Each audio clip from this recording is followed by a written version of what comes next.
Hey Nagy Nation, Kit Nagy here for Nagy on Sports. Come to talk to you today a little bit about Browns training camp so far and how it's going, a little bit of the breakdown of that, a little bit of the key takeaways from what we've seen so far and what I've read about and what's been put on tape. So without further ado, let's get into some Browns training camp here. So the first thing I think we need to discuss is really the camp MVP so far. I think it's without question that's got to be Donovan Peoples-Jones. He has been absolutely electric out there, catching everything that's been coming his way, finding ways to get open in the field from some really quite good defenders. As we know, we have some excellent ones out there, and he's managing to create separation. He's come back to camp really ready to work and to prove that he is an excellent receiver for these Browns in his second year, and such a steal as a sixth-round pick. He's come out with such a motivation to work hard and learn this offense, even to the next level, and taking the coaching very well, and then has put the kind of the proof of where the pudding is, if you will, to prove that he is a very, very capable receiver, and is making himself, seen, his talent seen out there on the field day in and day out. He's been popping every day. Seems like there's been a DPJ highlight or two or three pretty much every day out there. So it's been an exciting camp for him. Really great to see him coming along. Many expect that he's probably taken over that third wide receiver role from Higgins, although Higgins has had a good camp too. We'll get to him in a minute. That he's really put such a great body of work together that he very well might start as the number 3 option out there on the field with Odell and with Jarvis. So we could very well see him in the lineup, and he's making a strong case for himself to be in that starting lineup because he's been all over the field playing multiple wide receiver positions and making the best of the situation with Odell on limited reps and Landry taking some veteran days off, and DPJ's been in there every day making excellent catches, running excellent routes, and obviously the chemistry between Baker and Donovan has been really ratcheted up and is at that next level now, and giving Baker really another really sound target that he can rely upon and trust to be in the right spot at the right time, and that's critical to the way this offense is run. So love seeing that. Very excited for DPJ, and I have to say that he's got to be the MVP of this camp. Hey Earl, hey John, welcome both of you, and thank you, Earl. Appreciate that. I have a sizable jersey collection now, but I appreciate that. And John, yes, absolutely. This has been by far the most anticipated season, I think, really with good reason. Very, very excited, our Browns fans, and it's not just a good team on paper. The talent is there, but it's also that the culture has finally changed. The front office has changed, the coaching staff has changed, and really they have that critical alignment that we've been talking about. And that we've been stressing, and they finally have something that should work. And we're going to talk a little bit later in this video about some of why that is working, and why that anticipation for this season is so well founded. And it's good to see for Browns fans, because so long anticipation for a season has been really met with some disappointment, not being as good as we might have hoped as Browns fans. But I don't think that will be the case this year. I think there's a very good chance that this is an excellent Browns team, and probably one of the best ones we've seen since perhaps in the 90s, perhaps even the 80s. So we'll see how this really pans out in reality, but very, very excited for this one, I think, with good reason. So continuing on, we'll talk a bit about some of these the players outside of DPJ that have flashed here in camp. This list is by no means in any order or even complete. Many players have flashed in camp and had really put excellent play on tape. And I don't think this is really a small, compared to how many have, a small sample size. But we're going to talk about a few here and a little bit about why each of them are flashing. And not all of these are going to be lesser known names. Some of these are going to be some of the bigger names, but I'm going to get into some of the specifics why they individually have been excellent in this camp or are doing exciting things in this camp. And real quick to talk to chat here, we got a few people commenting. Earl doesn't understand why the media pundits are doubting Baker. What more does he need to do? Could not agree more. Absolutely, Earl. We're going to talk about Baker. In fact, he's the first one we're going to talk about in this. Yes, he's a recognized name, but he has been flashing in this camp, and really it's been about the development of his leadership, his timing, his comfortability in this offense now that it's his second year with AVP, second year with his coaching staff, really second year in this system, really can tell he's very comfortable and has been excellent in this camp and has flashed as a result of it, looking great. And yeah, I don't understand I understand that he's a bit of a polarizing figure, but I do not understand why there is so much. Well, if Baker is okay, they could be a great team. Discussion out there. I think he's much more than a system quarterback, and I think he's going to get paid as a result, and I think we'll see that here. Yes, Karen, absolutely thrilled about the Browns. So excited for him. I think everybody should be. A good reason for that. John, you're right. The public's opinion has really changed on the Browns. It's interesting to see everybody so high on the Browns for once. The biggest question mark, just like Earl, or in the national media sense, it seems the biggest question mark is Baker. Is Baker going to be good enough to lead this team to victory? And I don't think in Browns fans' opinions or in the Brown community with that locker room or even that front office coaching staff, anybody has any doubt whatsoever that Baker is absolutely the guy. And anybody who watched the season last year is, I think, very comfortable with what Baker brings to this team and should be excited about what this team can and should look like in this season. We already talked a little bit about Baker. He's definitely flashed, in his leadership in bringing just that comfortability in the system. Really, he has every potential to have a huge season this year, and I think that's good for him, and I think that's great for us, and I think that bodes well for the way that this season should shape up. The next one I wanted to talk to a little bit is the tight ends. The tight end rooms in particular, pretty much Pet Singh came out and talked about having 3 number 1 tight ends out there, and I think he's absolutely right. Both Njoku and Bryant have had moments in this camp where they have looked outstanding and like a number 1 tight end, and I think they deserve that credit and have played and blocked, caught passes, gotten open, much like a number 1 tight end you would expect. So having 3 tight ends in that tight end room is really what a luxury that is. And I think that's something that we can be very excited about, that our tight ends are all flashing in this camp. They're all really looking good. Even Carlson catching pretty much everything that comes his way. So an excellent room there, but that's just one room across many rooms that have, if not all rooms, that have incredible depth on this roster. So some more folks to talk to here. Clowney. Jadeveon Clowney has come out and he looks healthy. He looks extremely happy. He's been with a smile on his face, just looking like he's very comfortable with this team, fits in, and is excited to be here in this camp. And man, is he making some incredible plays against an all-pro tackle. He's going up against Conklin. And Conklin is no slouch, as we all know, and in some ways, some of the moves that Clowney has been making on Conklin has been downright impressive. Glad we don't have to face him on a week-to-week basis, but Clowney should make some tackles out there very miserable, and potentially some guards in the NFL for some of our opponents, which because he'll be up in the middle of the lineup as well, moving over to that 3 technique position at times. In that NASCAR package like we've talked about, where you may see some Tack McKinley, some Clowney, some Garrett all on the field at the same time when they're looking to rush the passer on 3rd down. So that's something that we expect to see, and that has been coming, seen quite a bit here in camp and flashed quite a bit, which has been really exciting.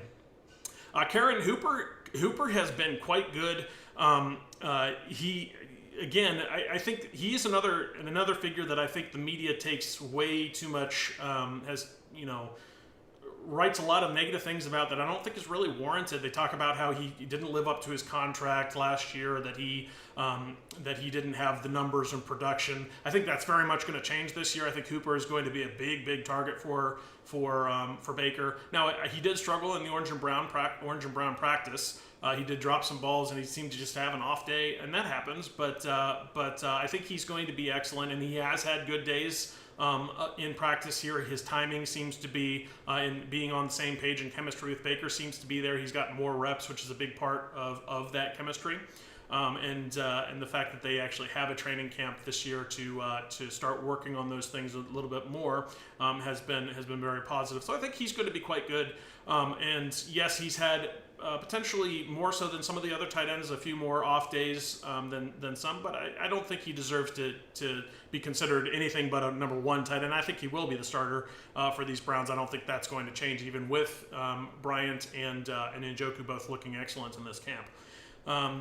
But they're all gonna rotate through, and they're all gonna get their touches, and really I think it comes down to Baker's got about 10 targets out there that he's gonna have chemistry with, that he's gonna feel very comfortable throwing the ball to this season, and I think that's gonna be huge for us. Early, absolutely, yeah, we hadn't gotten to him yet, but he is on the list for sure to talk about. So I'll go ahead and jump ahead. JOK is looking very, very impressive. Obviously, we know he missed the early part of the camp. He was on that COVID list for that very first test coming into camp, and had to miss some time. But on the other hand, he's made good on the time that he was away, and was obviously still very, very engaged. And then on top of that, when he did come back, his pursuit has been just everything you expect it to be. He's so explosive, getting to the ball so quick in that pursuit. In fact, at times over pursued and forced the running back or the ball carrier back towards the defenders, which is an outstanding trait when you can get there, beat the ball carrier to the spot and force them to come back towards the pursuit. It's like the juke that we talk about in Madden, where they're inexplicably juke cutting back towards the pursuing defenders. Tends to not work very well in Madden. Well, it doesn't work very well in the NFL either. And unless there happens to be a lane that opens up there because everybody over pursues, that could be a problem. But on the other hand, the fact that he's able to beat guys to a spot and force them back towards the pursuit is an excellent trait for a roving linebacker that you want to see.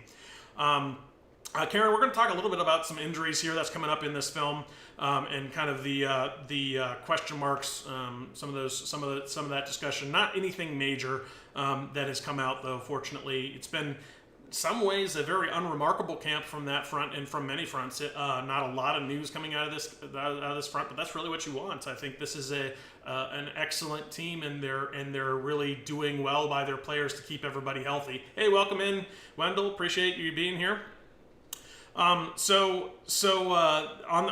back to this list of folks that have flashed, and I'm telling you, I had to stop because I had so many names going on this list. But Kareem Hunt, he has been. I mean, we can talk about Chubb, obviously. You expect him to be awesome, but Kareem Hunt is a great running back too. He's really a starting running back on any other roster in the NFL, with maybe a few exceptions. But he was the NFL rushing leader for the Kansas City Chiefs, and well deserved that title because he's a great running back, and he's truly back to form. You can tell in this camp that he has been really all over the field, and quite excellent.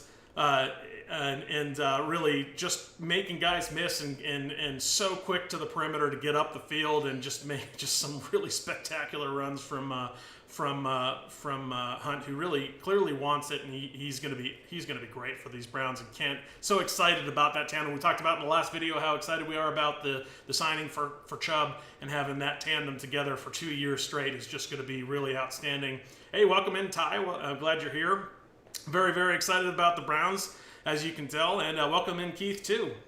But yeah, we're very, very excited to see them tee this up for real. It really is going to be something to watch. I can't think we can overstate the anticipation for this season, and I really do think that it is very, very well deserved this year. All right, so back to the list of folks that we've seen flashing here. We already talked a little bit about JOK.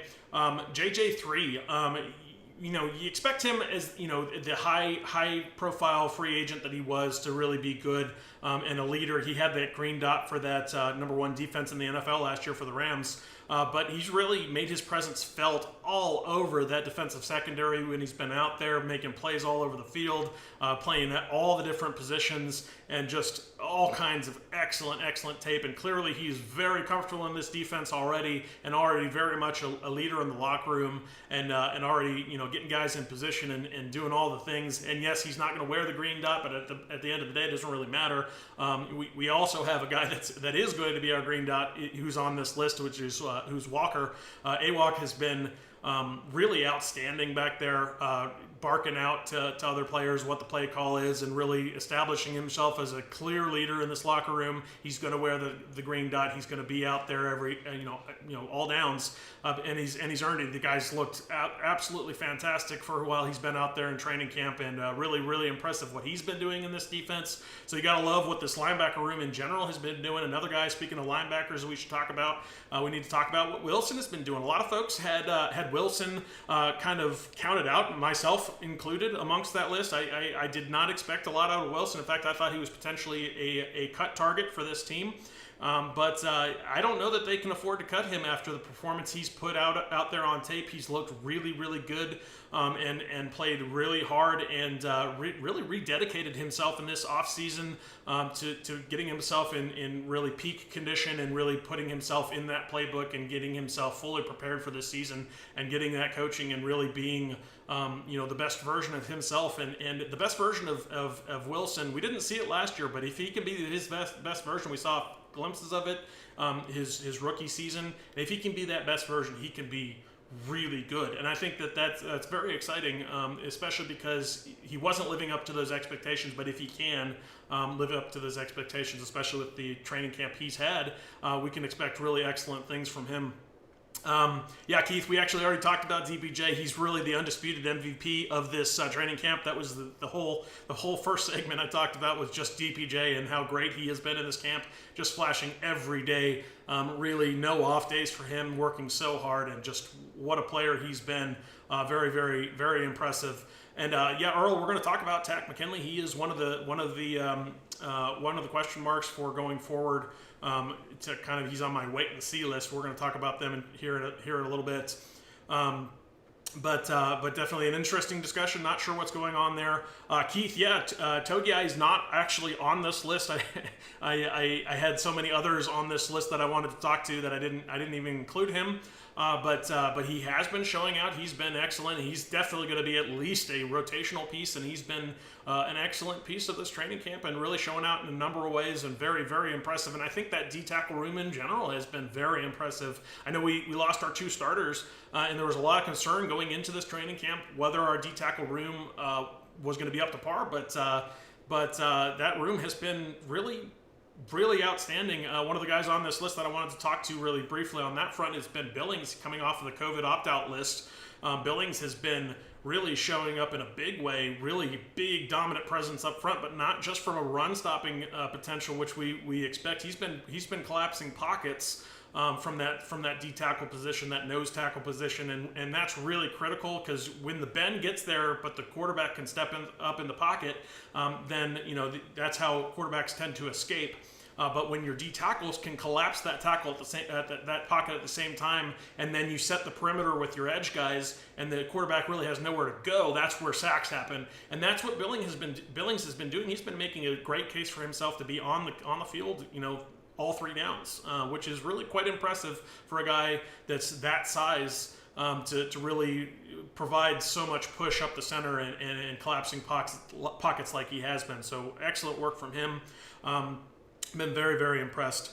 Another guy that I want to talk to. Obviously, you expect huge things out of OBJ, but there's something in particular from him that I really wanted to talk to. In particular, is the fact that OBJ has been. One of the things he talked about coming back to this camp is how he needed to really fit into this offense. And I think those words are so very important, because OBJ has been known for his career really for being a bit of a creative football player, where he creates space, but he's not very route precise per se. He's one of the best in the business at creating space, but he hasn't been like exacting in his routes to do that. He's found ways to get open by creative play, which has its value in certain systems, especially when you're a number one guy and the only guy that you really can expect to make big productive plays, and you've got Eli Manning throwing you the ball.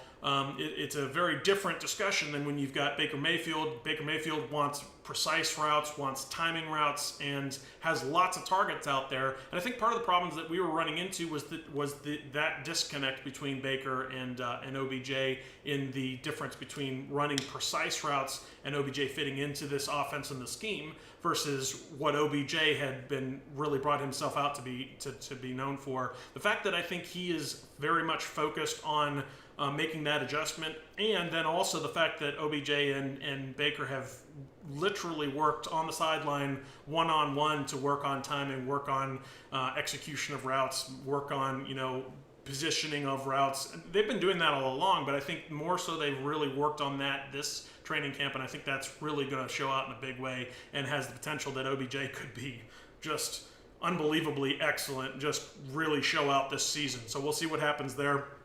Earl Clowney absolutely will expect to see him playing on the inside too, and we already talked about that NASCAR package a little bit. But yeah, I very much expect to see Takk McKinley and Clowney and Myles Garrett all out of the field at the same time, and really, especially in third down situations, rushing the quarterback. That could be just a very scary grouping for opposing offensive lines and quarterbacks.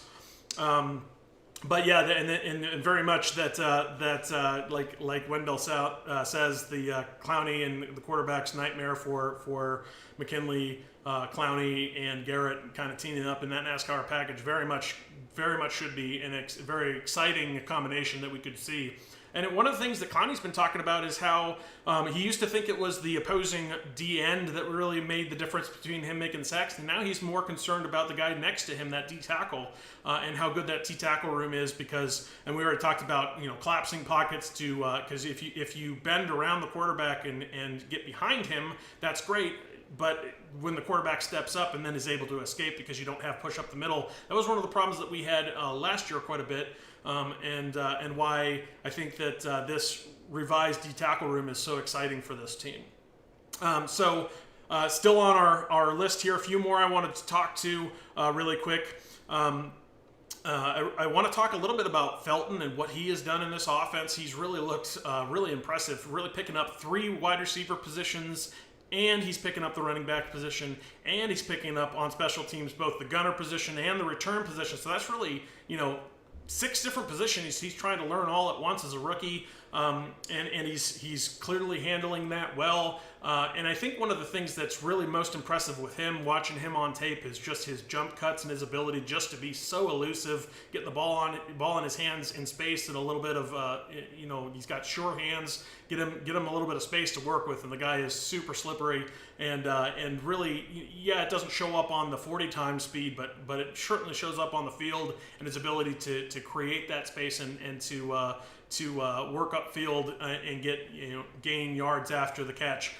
really could be very, very dangerous for us. I'm very excited what he brings to this team, and he's flashed in a big way in this camp, especially with his ability and the fact that the coaches are trusting him to learn all of these positions at the same time. They wouldn't allow him to continue with that. They would have him focus on just one area or one position until he was proving that he could handle that. But the fact that he has proved he can handle 3 wide receiver positions plus a running back position plus gunner and return, that's huge. That's really impressive for him, and I think the potential for him is massive going forward. Very, very excited to see what he will be for this team.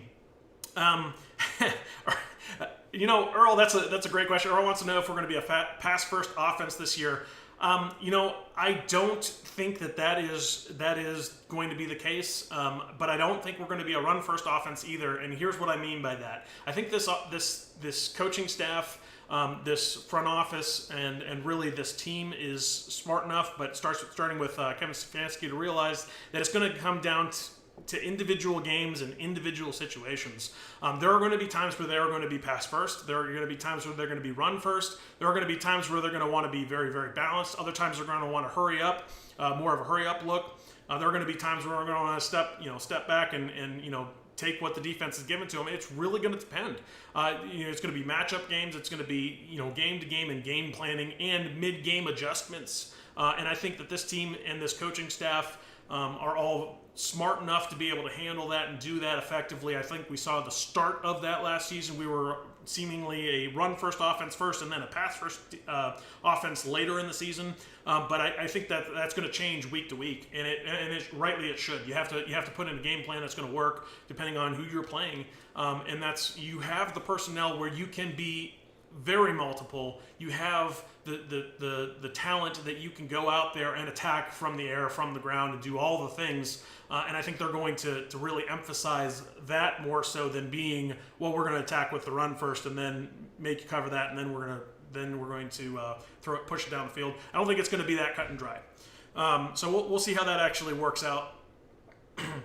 But I'm very excited to see how that plays out, because I think it could be very, very exciting, because the whole goal here is the defense doesn't really know what's coming, because there's so many looks that look the same, and then because they look the same, you don't know where the attack is coming from in a given moment, and because all the players are the depth is there, and the skill players are so good at what they do, that really the production can come from anywhere. And we already kind of talked about having really 10 targets that Baker's comfortable with, but you also have a backfield that is just as capable of carrying that workload, and it has proven so, last season, the season before, and I think that multiple attack is, with the offensive line they have in position to play either way and make the blocks look the same, is really very exciting. So anyway, that's our notable list. Next, I wanted to talk a little bit about kind of the approach. There's been a lot of griping in the media about, we're not getting to see OBJ, and we're not getting to see Delpit, and we're not getting to see these guys that we want to see. And I think somewhat there's been some of that from Browns fan, but I also think you have to approach this from the perspective of they're going to go into this with an abundance of caution always, especially soft tissue injuries. Those hamstrings. They're going to be very, very cautious with that, and I think that's the right move. I think it's the right answer in this case. They don't want to really, have anything like that lingering in the season, because they pushed them a little bit too hard in training camp. And you ask the question about, well, what about the chemistry? What about getting on the same page? What about getting comfortable on the field for these guys? And yeah, there's a certain amount of that. They have to play that balancing act between the two, but I think they're going to be very cautious with Odell. I think they're going to be very cautious with guys like Delpit. They're going to be very cautious with guys like Schwartz, Harrison. We haven't seen a lot of him. So there are guys that they're going to be very, very cautious with, and I think that's the right move, because I think that really ultimately is going to be a way that they can go forward and have these guys available to them in the season when they're ready. And even if they're not ready week one, they're not going to go out there week one if they don't think they're fully comfortable, gets the full sign off from the medical staff that this guy is for sure good to go. They're gonna abundance of caution is really the right word for that. And yes, absolutely, Keith is right on that. He says we need them more in the regular season. That's very true. We need the wins in the regular season. That means we need the guys to be available. The most important ability is the availability, and really that's something that's going to be true in this season. And remember, there's an extra game this year, so they've got to plan this intelligently. They've got 17 games to play, and we have a very, very late bye this year, so they've got to make it all the way to that bye. And hopefully mostly intact and not so many injuries. So I did want to talk a little bit about the injuries. The two really notable ones I would mention here. One of them is less so an injury. One of them is an injury. We already talked about some of the soft tissue guys. Delpit may just be because they're cautious with the Achilles, but they mentioned a little bit of the hamstring. It may just be because building up those muscles around, has a tendency to pull some of those soft tissue, cause some of those soft tissue injuries around a recovering tendon like that. But the ones I wanted to talk to a little bit, it's really been not so much on the injury front, but we already talked about Tack McKinley. He's not really an injury. He's more of a personal issue going on. Don't really know what that is. Don't know much about it. Don't have a lot of information other than we're hopeful that he'll be back in time for the season. So I can't speak to what that might be. I know there was some illness stuff going on early. Didn't look too well. Tried to come back. Still didn't look still looked ill at training camp, and then ends up being excused for personal stuff beyond that. So we haven't seen him in a while. I don't know that there's anything to be overly concerned with there yet. I mean, obviously we still have some time before the season actually starts, and if he doesn't actually get the reps going in, I think he'll be okay. There are we'll see. Keith says he's got bad vibes on the Tack deal. I do not. I have no reservations whatsoever with what their plan is for Tack McKinley. I think he knows what that plan is. I know there's been a lot of talk in the media about how he feels left behind because they signed Clowney after him and he was supposed to be the number one guy. I don't buy that nonsense at all. I don't think that's actually the case. I think that he's excited about his role and that he's going to see a lot of playing time, and I think that he knows that, and I think that he is going to be very much yes, you could consider him rotational, but really with the amount he's going to play, he may as well be a starter. So I don't see that as an issue for Tack McKinley. Now, I mean, we could get further into this thing and I could be proven wrong, and that may be the case. And who knows? Yet to see. It's hard to tell at this point with what's come out of the Browns, out of Berea and out of the Browns camp. And yeah, John says that he thinks that the Tack absence has been a bit hush-hush. Yeah, it's a personal, whatever it is, it's something personal, so that's where they're going to leave it at that. At that point, it could be any number of things. And if they're not going to disclose it, there's probably good reason for it. And so until we find out otherwise, I'm personally going to choose to take the positive approach to this. That they're going to play it the right way and be smart about this and do right by the player, and that's the reasoning behind all of this. But we'll see what ends up coming out of it. And Keith, that's also possible that he's looking to skip camp a bit, but like I said, I'm gonna choose to be positive about this until proven otherwise, and we'll see what actually comes of it. I have a lot of hope for Tack McKinley though, and I think he can be excellent in this roster, and I think that this is a front office and a coaching staff that is very able to convey that to players, and how they can be used and really optimized in a scheme, in a system. And they've done that with Njoku, and I have every faith that they're going to do that with Tack McKinley if that's really what's going on. Anyway, so the other wait and see is Walker. He had a bit of a knee injury. Not sure what that knee injury was, other than it's not going to require surgery and expected about a week, maybe two.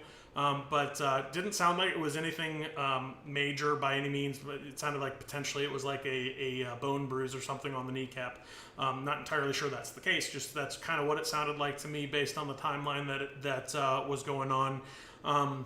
So nothing really too concerning with AWOC. Obviously, he's definitely got the system already. He's making the calls we've talked about how he's flashing the system and the leadership, how he's going to wear the green dot. So not worried about him at all. And I think he's going to be excellent for this team. So really quite excited with what he's doing. And I think that he'll be back and better than ever, coming back. So I don't think that's a big concern at all. So next I wanted to talk a little bit about the most interesting roster battles, and we talked about these a few times in our games, but a little bit of an update for how things are looking. But realistically, I think the most interesting continues to be at D-tackle. D-tackle is a very interesting roster battle here. I think there are 4 guys that you can generally pencil in based on what I've seen and what I've heard and what I understand. I think those 4 guys are going to be Billings, Jackson, Elliott, and Togiai. I think Elliott, they're very, very excited for what he's going to present or bring into this office or into this defense in his second year. Togiai obviously is a draft pick, and they're very, very high on his upside and his potential. Hey, welcome in, Dog the Backward God. Welcome in. Glad you think he says we had a great offseason. Can't wait for week 1. Win or lose, going to be a slobber knocker. And yeah, absolutely, very much agree. Very excited for week 1. I'm glad. I think both teams should be glad to have each other in that first week, because I don't think it's going to be detrimental to either the Chiefs or the Browns' season, win or lose. But it also is an excellent first week iron sharpening iron style, like, let's go, let's get this season going. I think both teams are set up to be excellent this year. Very, very excited for that first game. So anyway, back to the roster battle. So those four really, I think, are probably safely on this roster, going to be on this roster come the season time. There's really, I expect, maybe one spot left, and it's really between four guys, and all of them have had flashes in camp and looked good at times. And some of these guys have consistently made rosters, and others, are just super high potential. So those four guys are McDowell, Wilson, Square, and Day. So McDowell is just a mountain of a man. Obviously, he's had some. He's never taken a snap in the NFL. Had some serious issues off the field that prevented him from playing in the NFL. But if he can live up to that potential, if he can stay on the straight and narrow, this guy could be awesome. He was looked at as a number one draft or a first round draft potential, and really could live up to that. But we'll have to see what he actually does in camp. It continues to do in camp, and whether or not he's going to make this roster, and whether or not this front office and coaching staff believes that he's on the right path, and then living up to that potential as well. So he'll be really interesting to watch. Wilson is another guy. I mean, Marvin Wilson got basically sixth round money to be kept around here, even though he was undrafted. A lot of excitement for what he can be. Very much a guy that is, if he were to be let go as a roster casualty here in training camp, somebody's going to snatch him up, because there's a reason he got that kind of money in order to come to the Browns. A lot of teams were very excited about him, thought he should have been gone earlier in the draft.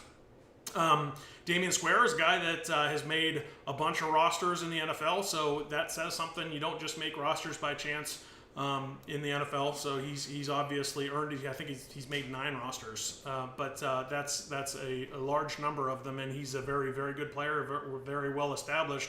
So he's obviously going to be competitive to make this roster. And then Day is a guy that has also shown up, and he's been getting a lot of first team reps. So you have to think that they think highly of him as well if he's out there with the first team. And he's been working hard in camp and had some flashes as well. So very, very interested to see who snatches up that last spot, and maybe they find a way to, keep 2 of them. It'll be interesting. It'll be very interesting to see what happens. So a couple more comments here in the comment section. So Keith saying week 1 comes down to which team can counterpunch better. That's very possible, Keith. Both very explosive offenses. And it also could be who plays better defense, and whether or not the defense for the Browns has solidified in time. So it'll be interesting to see how that comes to fruition. Let's see what else in here. Come down to who has the ball last. Yes, that's also very possible. That's what Dog Backwards God says, that it's potentially who has the ball last, and clock management isn't exactly Reed's strong suit. I agree. That is something that I've been grateful for. Kevin Stefanski has been quite good with his clock management, but Andy Reid is really not known for it. So I hope it doesn't come down to just clock management at the end of the day. Unfortunately, a lot of NFL games really do come down to clock management. So the fact that the Chiefs managed to win so many, even with that being a deficiency for that coaching staff, is really quite impressive. It just speaks to how good the Chiefs are, especially on offense. And yeah, John says not a cliffhanger, rather a nail biter. Very possible.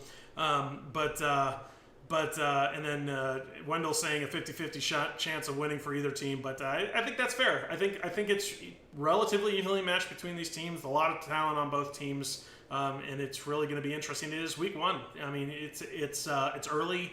Still going to be settling in some things. The fact that the Browns are coming back with a second year in a system is helpful for the Browns. But then again, that team, that group has been together. The core of that group, the Chiefs, have been around for a long time, and they're going up against an untested, really chemistry raw in the fact that they haven't been together.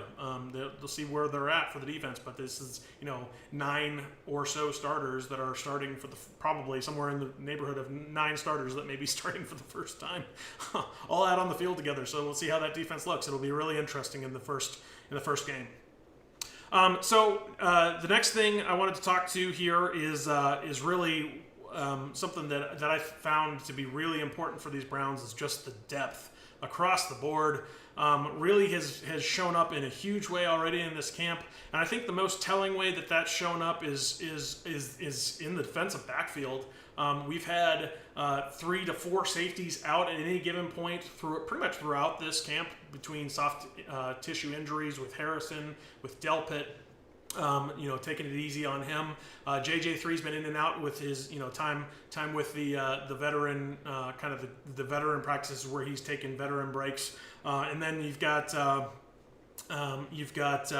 really Moffitt has been making an appearance quite a bit. You've seen some red wine, and so the depth at safety, at corner, and that secondary has been really quite impressive. Where AJ Green has been getting on the field, and Moffitt, and some of these other guys, and MJ Stewart, some of the guys that we had seen previously, making kind of next steps in this defense, and really I think that they have shown even against the ones that they're going to be a good defense even at the depth. The second, third guys up could be really good in this defense. So very excited to see what they do. Very excited to see how this team plays together, and the fact that the depth is real. It's not just on paper. This depth is legit, and I think that's true across the roster. So very interested to see. Very interested to see how that plays out. Once the regular season comes around.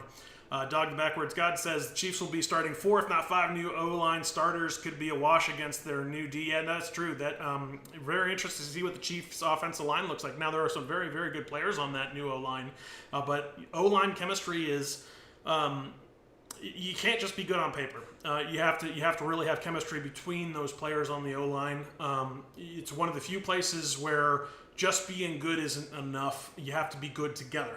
And that's really you've seen some really excellent NFL lines not be able to come together and be as good as they should be on paper, and then others that shouldn't be as good but end up being better than the sum of their parts just because they work together so well. Where you wouldn't think the top end talent is there, but because of the way they play together are really excellent offensive lines in the NFL. So that happens. It'll be very interesting to see what happens with the Chiefs. Obviously, they put an effort into recreating and restructuring that line. So it'll be interesting to see how that actually pans out. Hey, welcome in, Samuel. Moffitt did have. Moffitt has shown out at times. I would say he did struggle at times in the orange and brown. No, I think he's shown up at times in camp and looked good. But you remember, Moffitt's really effectively your 5th safety on the roster. So and yes, the free safety depth is excellent. So no, it's an interesting look. At this point, does Moffitt even make this team? I don't know. I mean, he might not. So there are going to be very interesting cuts coming down the road. This is a very interesting from the bubble roster spot perspective. How this training camp goes. Certainly not very interesting in the starting positions and really the backups and even some of those third position or third string guys. Yes, Samuel says that it took the Bucs a while for their line to be complete last year. That's absolutely true. They didn't come out and play together well until late in the season. Really, after their bye week, they had a week 12, week 13 bye, and really got it together there. And that's where their O-line really started to play well together in particular. And I think that's really true to, they held that together for the rest of the season into the postseason and were great as a result. And then welcome in Applied. Applied says Njoku's been looking really good. Austin Hooper haven't. So Austin Hooper, I don't think he gets the credit for what he does out there. He's so vital to this offense, especially in blocking. They can all block, but Hooper's really the best of the blockers. And he's also excellent in space. Yes, he dropped some balls in the orange and brown. He had an off practice. It happens, but I'm not too worried about Hooper. I think he's still going to be the number 1 tight end even at the end after the end of start of the regular season. And Njoku certainly has flashed though. He's looked great, and I think he's going to be really dangerous in the red zone in particular. That's where he shows out the best. But really interesting. It'll be interesting to see what happens. But I expect, Hooper, you can pencil him in probably still tight end 1 coming into the season, just because of the value he brings to this roster across the board. But really, you have to say that Petzing has mentioned it as well. He feels like he's got 3 number 1s, and I think there's some truth to that he's got 3 guys that could be a number 1 tight end on any roster or most rosters in the NFL. So that's a great thing to have, and again speaks to the depth of this team. So the next thing I wanted to touch on a little bit here, really your biggest question marks. The first thing I'd say about question marks is they're kind of hard to find in this offseason. One question mark out there that I'd talk a little bit to is what's Greedy going to be? We're not sure. He's gotten beat at times, but then again, the guy who's been beating him the most has been DPJ, and we've already spoken to just how great DPJ has been. So do I put that at Greedy having problems, or do I put that at DPJ being great? Well, I think it's actually because DPJ's been great, because it's not just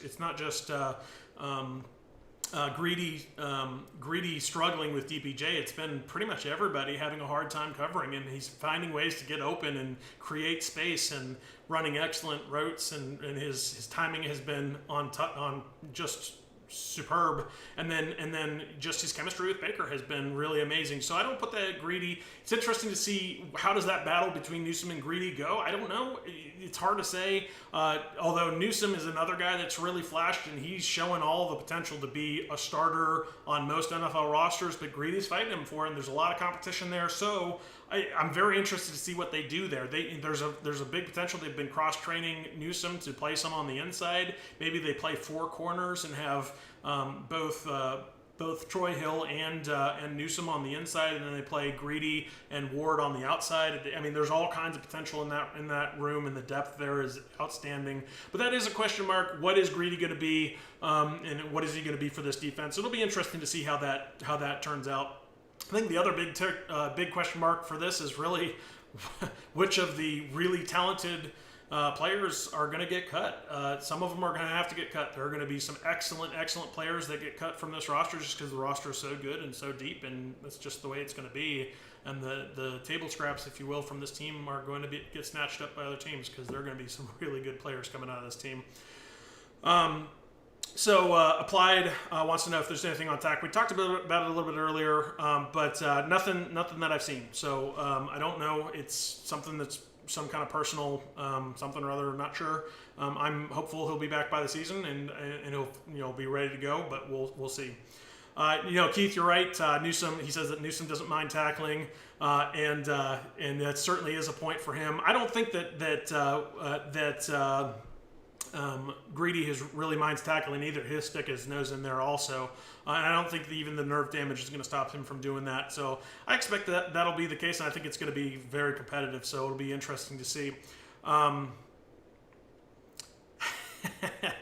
John wants a vote on what our record is going to be. I can throw that up in the Discord for those that want. The link to the Discord is in this video or any others that we post on our channel.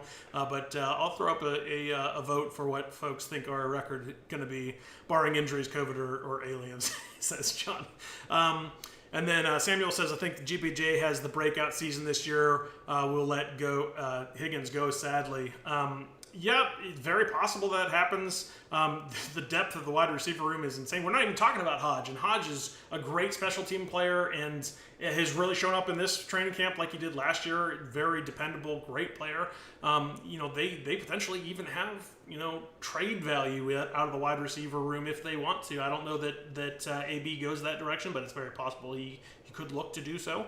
But the depth there is outstanding. DPJ, Higgins, and those guys are really excellent, and that's your top 4 already are easily starters, and then the guys behind them are excellent too. So it's very interesting to see what happens, especially when you include guys that like Felton that are just so dynamic and so adaptable to different positions even. I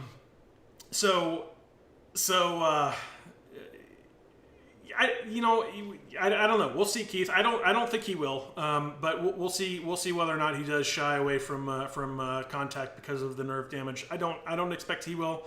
But we'll have to see. Time will tell on that one.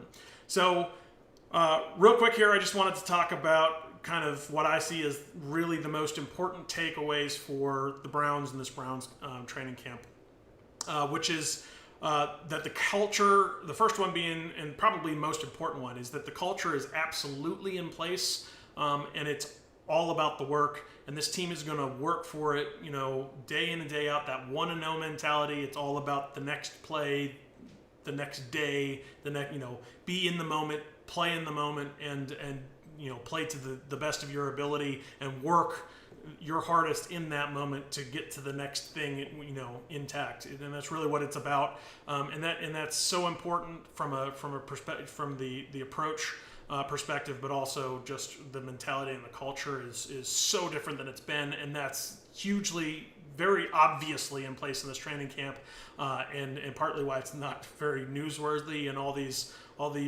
reporters that are looking for the drama out there are just really not finding any.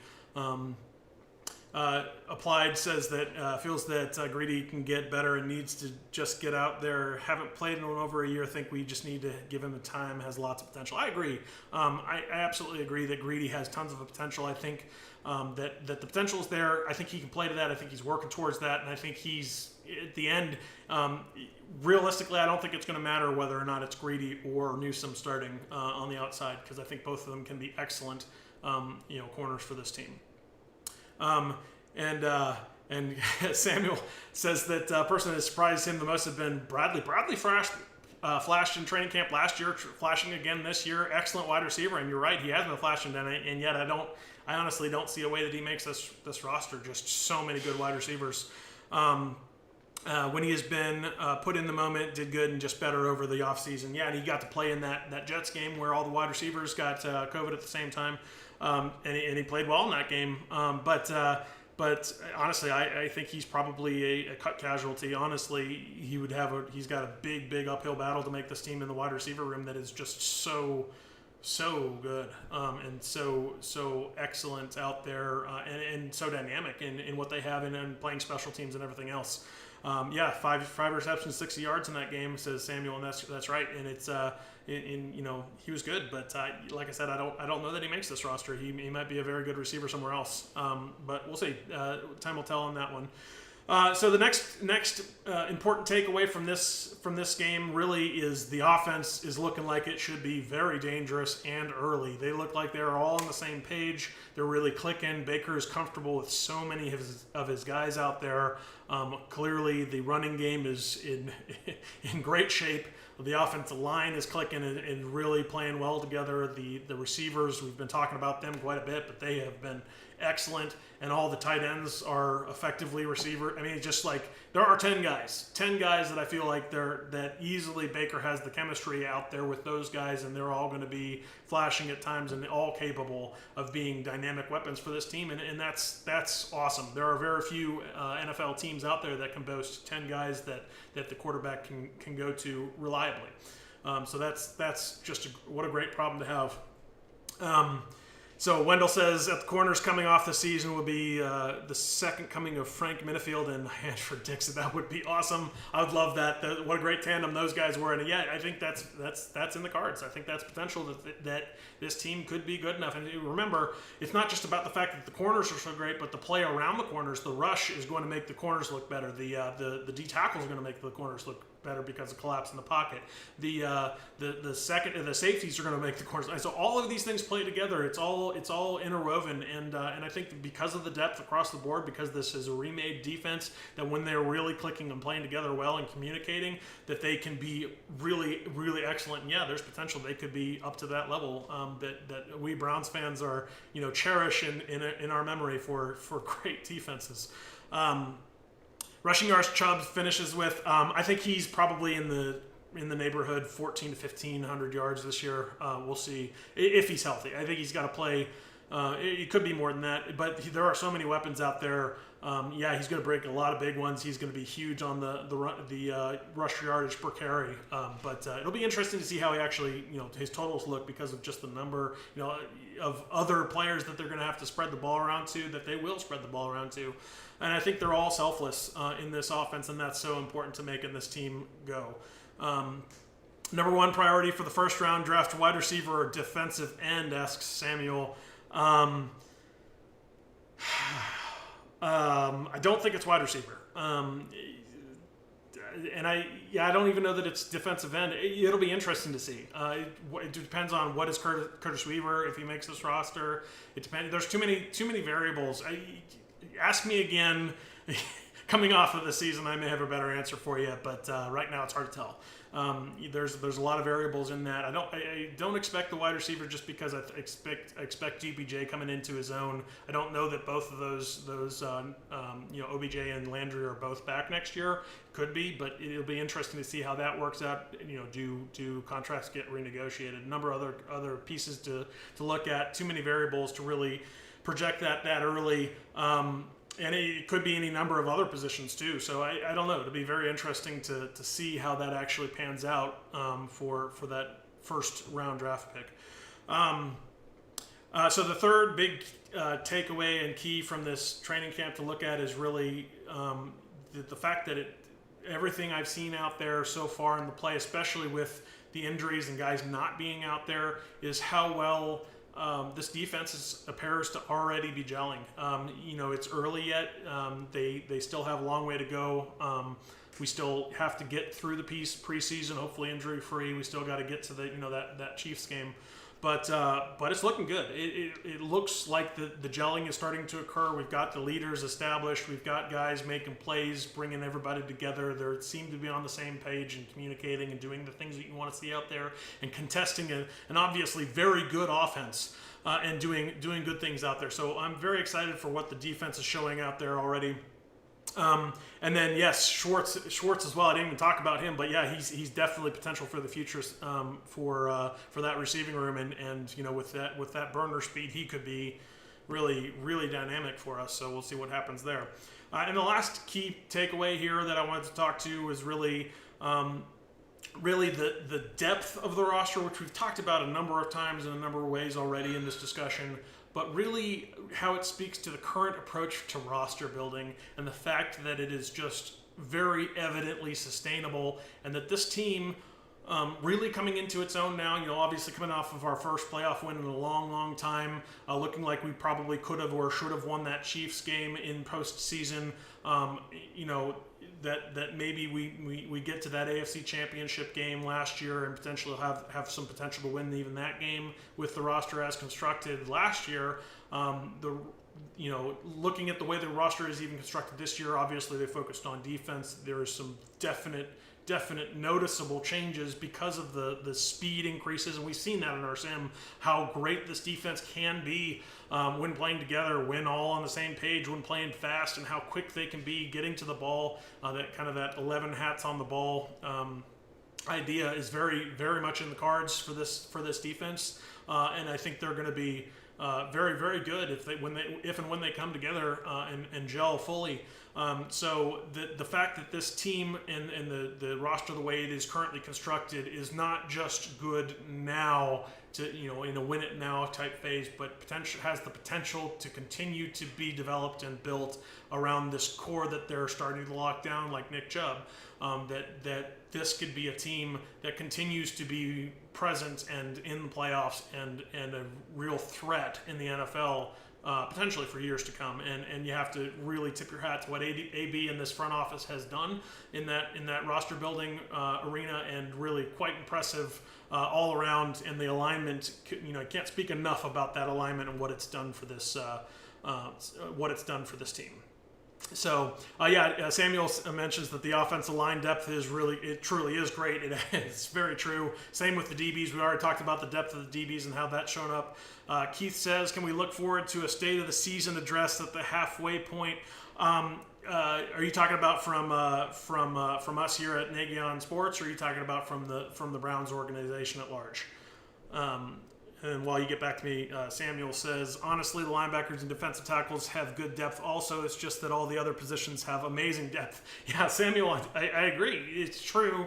The depth all around really quite amazing. And I think potential that the defensive tackles, even from what we've talked about, have just as much depth as any other position on the team. I think the roster building that it was done there in that room, it took a lot of folks by surprise the way it was done. But it has all the upside is almost any. We'll see. We have to see it on the field still. We have to see that they are as good as we hope they can be in that room. But I think it has all the potential and starting to show that it has that potential here in training camp. We talked a little bit about that. And yes, Keith, absolutely a state of the season address at the halfway point of the season. Happy to do that. We could potentially either do it there at the halfway point or potentially at the bye week. Maybe that's something that we could look at the bye week just to see where we're at. Yes, it's a late bye, so not true half of the season. But on the other hand, if this team really is going to be a playoff team and they're in a position to make that deep playoff run, we should know it by then. And if depending on how they approach that bye week and how they come out of that bye week, really could mean a lot for how this team looks going forward. So yeah, absolutely happy to have that video. That's something that we'll definitely look to do for our Nagy Nation. But anyway, so I think we've been at this for quite a while now. So we'll wrap it up here. But really appreciate everybody being on. Appreciate all the subscriptions. This is our summer subscription, so really excited for everybody that's been joining the channel, fans of the channel, everybody that's been around and so supportive of us. Glad everybody could be here for this talk. I think it was really a lot of fun to interact with you all and talk a little bit about the Browns and the exciting training camp. And glad to have a Chiefs fan join us too. So thank you for that. And really, really very excited about this season. Very excited for that Week 1 Chiefs game, and can't wait to get to see some Browns football. And coming up soon, it's we are 1 week away already. Can't believe it, but 1 week away from end of this week, and we'll be right into on Saturday into some preseason football against the Jags. So excited to see Urban Meyer and Trevor Lawrence out there against these Browns and what this Browns can be, and then just cannot say how excited I am, and everyone should be about this season. It should be so electric. So thanks for joining us for this video. Appreciate the comments and the positive feedback. And as always, go Browns!